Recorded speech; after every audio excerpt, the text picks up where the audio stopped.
will, vil, moonen. These three things that are all one and also a part of one other thing. Of three. Odin, Vili and Ve, the three brothers. Vil being the will. How does this interact with the other parts? What is it? The will, the desire, the intention, the drive.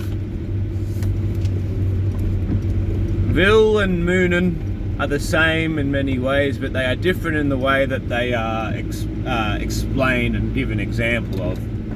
The difference being, one being more of like an objective, raw quality of the mind, or soul, whatever you want to call.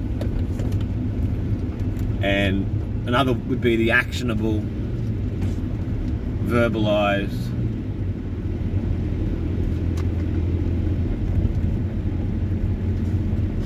example of the same. The only real stories we have about Vil is usually, in the creation myth, where Odin, Vili and Ve all work together as a team, which make therefore a whole, an aspect which they each three give things to the humans. They each three together slay Ymir and create the world. And the world, in this sense, I don't believe it to be necessarily the Earth, as a lot of people interpret it as. It's not the Earth.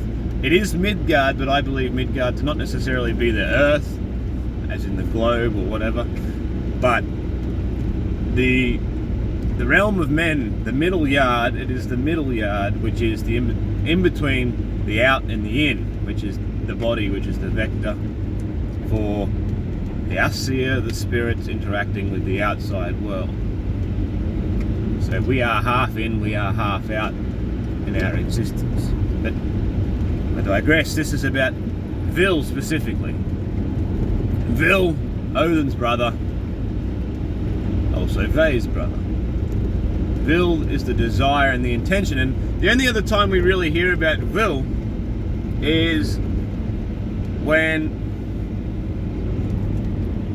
it is said in, I'm not exactly sure which Edda it is,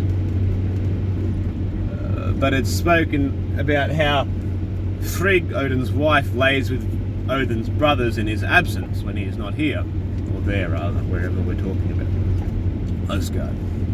So this is not about adultery, this is not about Frigg being a whore or anything like this, or Odin being cucked.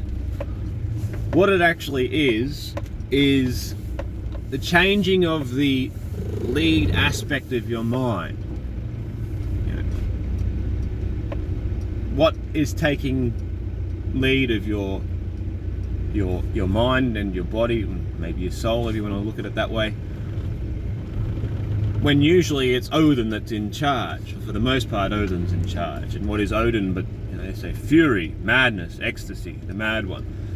I think it's a common misconception that madness and fury is associated strictly with anger. There's an intensity and a part of this that is in anger, but it is not exclusively anger. And when we think about the word ecstasy, it's a little bit more positive. And when we understand the overlap between ecstasy, fury and anger, you can really feel what this purest form is. And that in contrast with will, as in will, desire, that strong, like willpower, that's what we're talking about. And when will takes lead from Odin, this is the part of your mind or self that is perhaps in control. And they say that maybe it is Vil that is the father of Balder, not Odin. And this is perhaps an example of how different frames of mind or different strengths of the mind create different results. maybe strictly in the act of procreation, or just in creating life, every day-to-day life. It doesn't necessarily need to be the creation of a child. But Vil being the father of Balder, I think, sort of shows an example of the results of a strong will, or when your will takes charge. And like, what's Balder? Balder's this perfect creation, right? And strong will is something that is getting rarer and rarer in the modern day. Modern weaknesses, you know. Will is, when you think about like your last will and testament, and this is, I think, where the mistranslation can come from, that will, or rather Munin, means memory. It doesn't translate to memory, but it can mean memory, I guess, when you think about, you know, your last will and testament. Because what is your will in that sense? When people think about the legal document, that piece of paper that says what you want done with your body and your estate and everything like that. But the will is not the piece of paper. The will is what you put into the piece of paper, how your intentions are understood, how your intentions are carried out via this piece of paper, which is there to legally enforce it. But the requirement of that legal document to enforce your will is a failing of your will, really. Just likewise, the dependence on that legal document to keep your spouse from leaving you is a failing of your will in marriage. You need to